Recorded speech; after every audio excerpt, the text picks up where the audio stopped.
Assalamualaikum warahmatullahi wabarakatuh. Saya Arif Syayuki Saragi dari Prodi Teknik Informatika semester 4. Di sini saya ingin membuat video presentasi tentang meningkatkan efektivitas pelayanan publik melalui sistem penunjangan keputusan di Puskesmas Digital, di mana ini tugas mata kuliah Sistem Penunjangan Keputusan oleh Bapak Parman Suparman. Meningkatkan efektivitas pelayanan publik melalui sistem penunjangan keputusan di Puskesmas Digital. Strategi baru menggunakan teknologi digital untuk meningkatkan pelayanan di Puskesmas. Apa itu sistem penunjangan keputusan? Nah, di sini ada definisi SPK, fungsi utama, contoh aplikasi, dan keunggulan. Definisi SPK. Sistem penunjangan keputusan atau SPK adalah sistem berbasis komputer yang dirancang untuk membantu dalam pengembalian keputusan. Dalam konteks medis, SPK digunakan untuk memberikan rekomendasi keputusan yang akurat dan cepat, seperti diagnosis atau rencana perawatan pasien. Tujuan utamanya adalah membantu manusia, bukan menggantikannya dengan menyediakan data dan analis yang mendalam.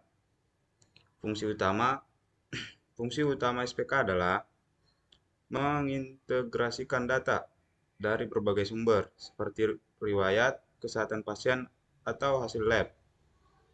Yang kedua, menggunakan model analis, seperti algoritma atau metode statistik untuk mengevaluasi data.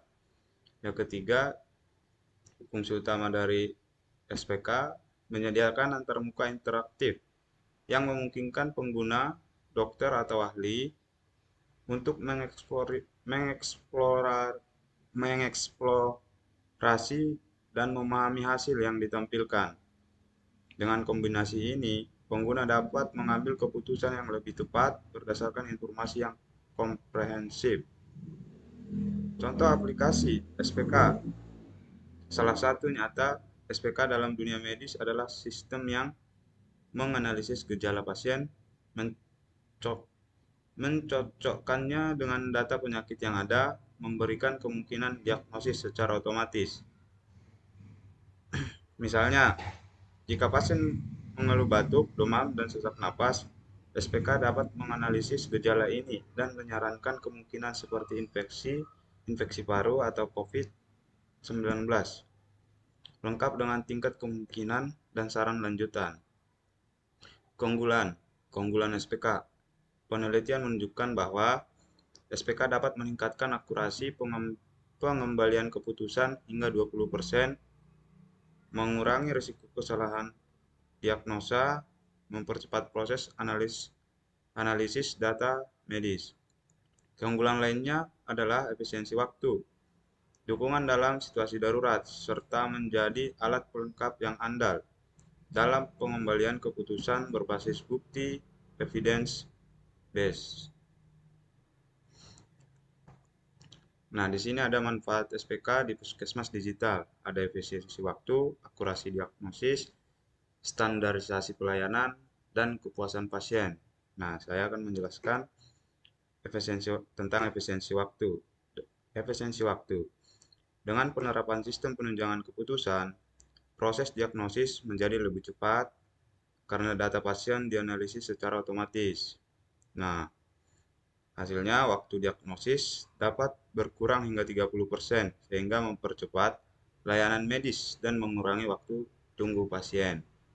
Nah, yang kedua ada akurasi diagnosis. Nah, akurasi diagnosis membantu tenaga medis membuat keputusan berdasarkan data dan analisis yang kuat. Yang ketiga, standarisasi pelayanan. Standarisasi pelayanan memungkinkan seluruh puskesmas menerapkan praktik medis yang seragam berdasarkan panduan dan data yang sama. Nah, yang keempat ada kepuasan pasien. Kepuasan pasien dengan layanan yang lebih cepat dan diagnosis yang lebih akurat. Antrian lebih pendek, waktu konsultasi lebih efisien, dan pasien merasa lebih puas. Nah, kita lanjut.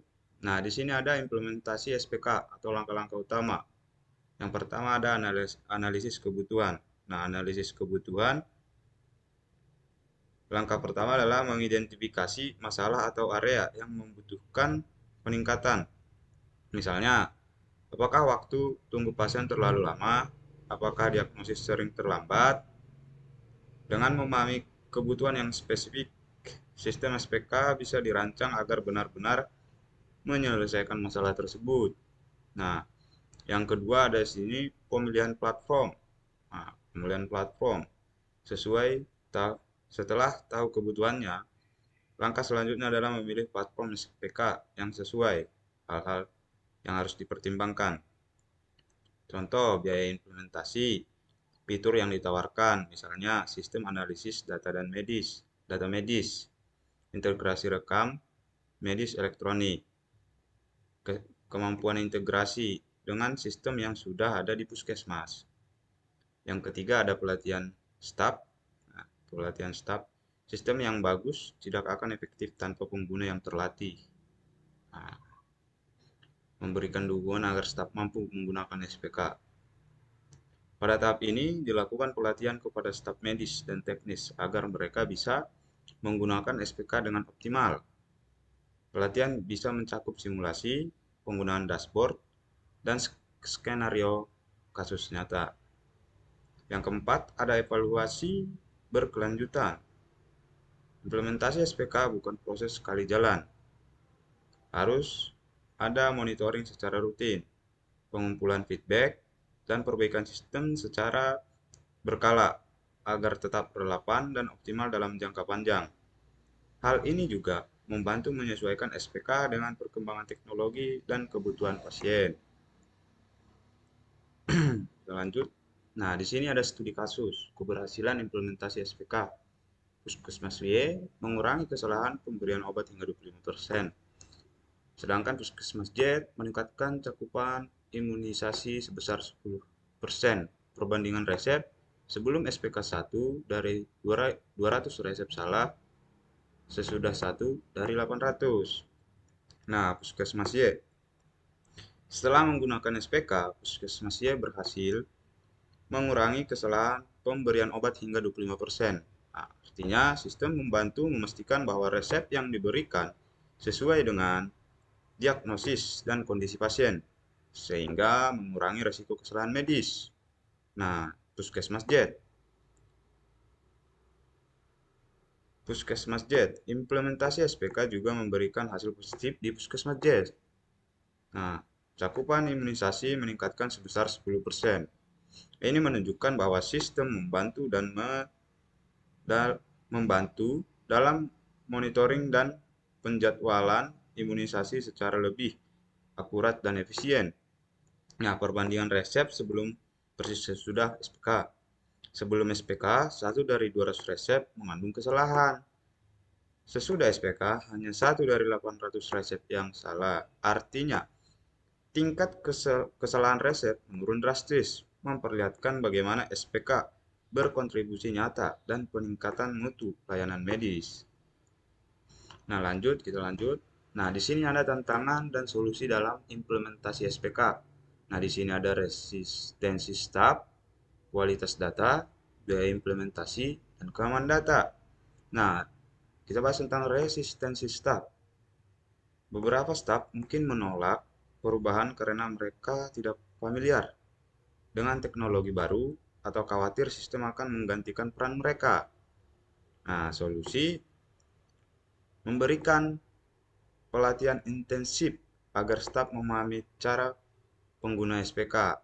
Dengan solusi pelatihan intensif dan sosialisasi manfaat SPK. Nah, yang kedua, melakukan sosialisasi manfaat SPK agar mereka melihat bahwa sistem ini membantu pekerjaan mereka, bukan menggantikannya. Nah, di sini ada kualitas data. Nah, kualitas data tantangannya ya, data yang kurang akurat atau tidak lengkap dapat menurunkan efektivitas SPK dalam memberikan rekomendasi. Nah, makanya ada solusi.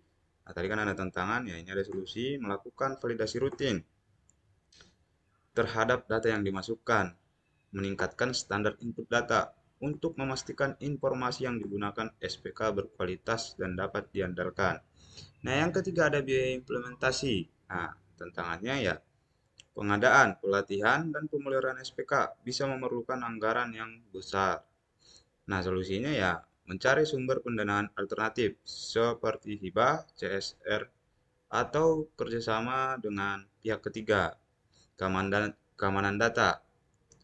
Data medis bersifat sangat sensitif, sehingga perlu perlindungan maksimal dari ancaman kebocoran dan peretasan.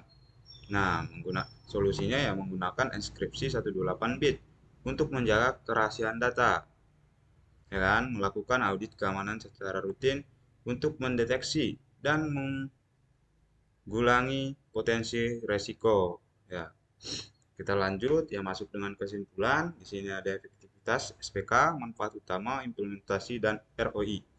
Nah, efektivitas SPK mempercepat proses layanan, terutama dalam pengambilan keputusan klinis dan administratif. Nah, meningkatkan akurasi sehingga meminimalkan kesalahan, khususnya dalam pemberian obat dan diagnosis. Nah, di sini ada manfaat utama, ya efisiensi, akurasi, standarisasi, dan kepuasan pasien meningkat. Nah, setelah diimplementasikan, SPK memberikan dampak positif seperti efisiensi waktu dan sumber daya, akurasi tinggi dalam pengolahan data dan dalam pengolahan dan penggunaan data, standarisasi prosedur sehingga pelayanan lebih seragam, kepuasan pasien meningkat karena pelayanan lebih cepat dan tepat. Nah, implementasi agar berhasil diperlakukan perencanaan yang matang, mulai dari kebutuhan hingga pemilihan sistem. Evaluasi berkelanjutan agar sistem terus relevan dan efektif digunakan dalam jangka panjang. ROI atau Return on Investment. Nah, rata-rata pengambilan investasi dalam 18 bulan.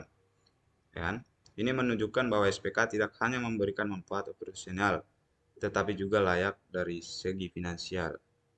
Nah, ya mungkin sampai sini video presentasi saya. Jika ada kesalahan kata atau saya menyampaikannya kurang tepat, jika ada yang salah, tolong dimaafkan. Sekian video presentasi saya. Terima kasih.